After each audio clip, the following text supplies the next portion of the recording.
24 घंटे का खंड कीर्तन के बाद फिर स्वयं तारक ब्रह्म द्वारा रचित सुभाषित संग्रह के स्वाध्याय और वो व्यक्ति जिसके ऊपर बाबा ने कई डिमोस्ट्रेशन किए हों उनकी वाणी से अनुभूति, और अभी स्वास्थ्य के ऊपर ब्रह्म बुद्धानंद दादा और शिव प्रेमानंद दादा का कीर्तन महिमा पर चर्चा करने के बाद मेरी बात उतनी अच्छी आपको नहीं लगेगी, लेकिन मैं ये अवश्य स्पष्ट कहता हूँ,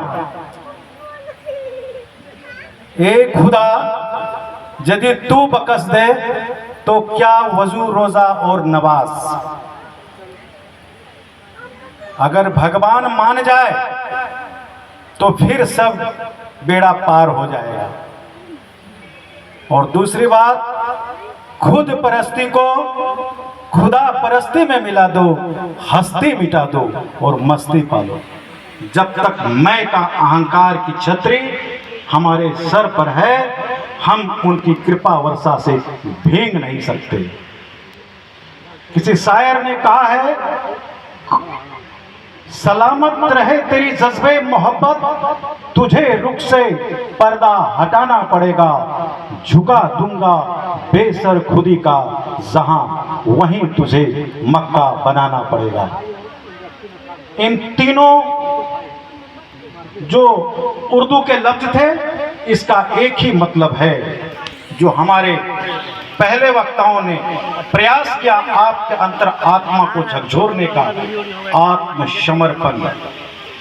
जहां आप आत्मसमर्पण करेंगे वहीं वो दिखेंगे, लेकिन उसके पहले उनकी इच्छाएं क्या है। हमारे परमेश्वरानंद दादा ने कहा कि उनकी इच्छा के अनुसार नाचना ही भक्ति है। तो उनकी इच्छा क्या थी? उन्होंने अपने दर्शन में कहा, आत्म मोक्षार्थम जगत हिताय च। आत्मा की मुक्ति के लिए सारे मार्ग उन्होंने वैज्ञानिक तरीके से, तर्कपूर्ण तरीके से और अध्यात्म की घेरा लगाकर आपको दिया, आपको सिखाया, आप कर रहे हैं।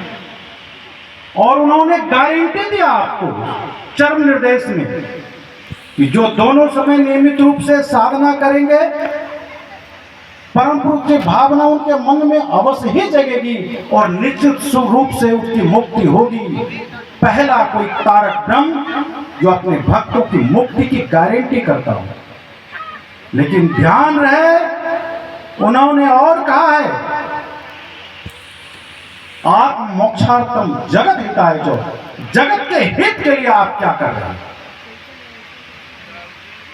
अगर हम भी और संप्रदाय की तरह और मजहब की तरह ढोलक और मजीरा लेकर मंदिर मस्जिद बड़े बड़े गिरजाघर बनाकर अगर हम अपने धर्म के प्रचार करने में लगे रहेंगे तो क्या मानवता के दुख दर्द को दूर कर पाएंगे।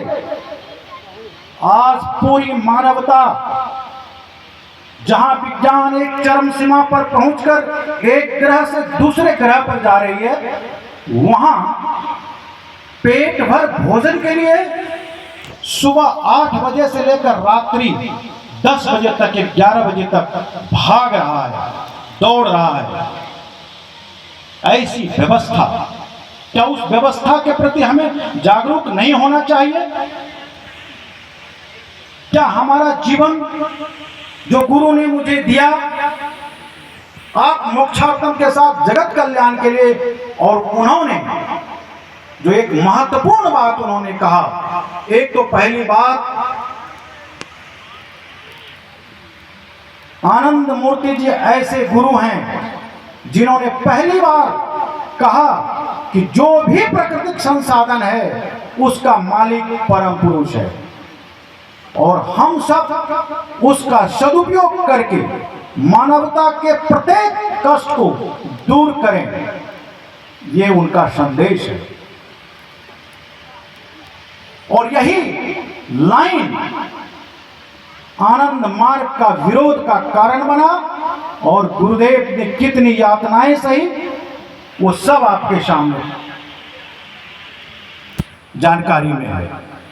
लेकिन क्या आज हम मार्गी भाई बहनें, क्या जो उनके दर्शन, जो सामाजिक आर्थिक दर्शन जिसमें मनुष्य के सर्वांगीण विकास की बात कही गई है, भोजन, वस्त्र, शिक्षा, चिकित्सा, आवास, जब तक गारंटी नहीं होगी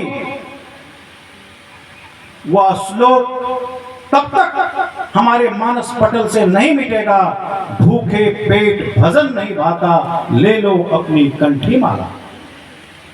जब तक हम इन पांचों चीजों की गारंटी संवैधानिक रूप से मानव समाज को नहीं दिला पाएगा, और कोई भी संगठन तब तक जीवित रहता है जब तक वो क्रांति के पथ पर चलता है, आंदोलन के पथ पर चलता है। जिस संगठन से क्रांति को बाहर निकाल दिया जाए वह नदी बिना पानी का हो जाएगा, वह शरीर प्राणहीन हो जाएगा।